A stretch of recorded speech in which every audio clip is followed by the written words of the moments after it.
Avant de venir, tu as signé un contrat d'âme avec ton objectif sur Terre. Les gens qui disent que c'est faux, j'aimerais bien savoir dans quelle direction nous guide notre intuition alors. Elle vous guide justement dans la direction de votre raison ici sur Terre. Une âme ne vient pas sans plan et objectif en tête. Le plus classique de ce contrat est la famille karmique. C'est vraiment la base. Ta famille t'a fait traverser une guerre spirituelle si intense qu'elle a brisé le voile.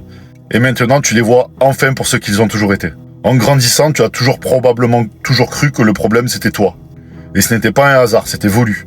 Ces personnes ont vu la lumière en toi et elles ont tout fait pour l'éteindre.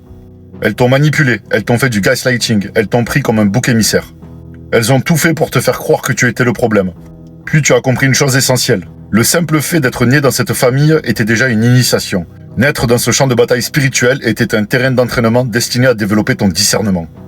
Et quand ce discernement s'est éveillé, quand elles t'ont poussé un peu trop loin, quand les traumatismes se sont accumulés, tu as enfin vu clair. Tu les as vus exactement pour ce qu'ils sont. Tu as compris que tu étais né dans une famille de narcissiques, de manipulateurs, de vampires énergétiques. Tu ne t'es jamais connecté avec eux au niveau de l'âme. Tu as découvert que tu es né dans une famille karmique et qu'il existait pour toi une famille d'âmes.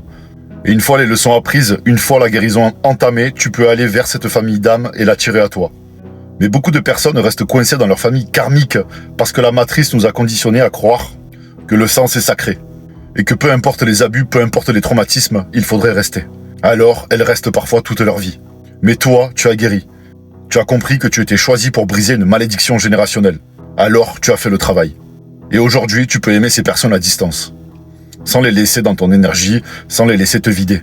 Cela ne veut pas dire que tu les respectes pas. Cela ne veut pas dire que tu ne les aimes pas. Mais tu as enfin assez guéri pour arrêter de toujours mettre ta famille en premier. Tu as appris pour la première fois à te mettre toi-même en priorité.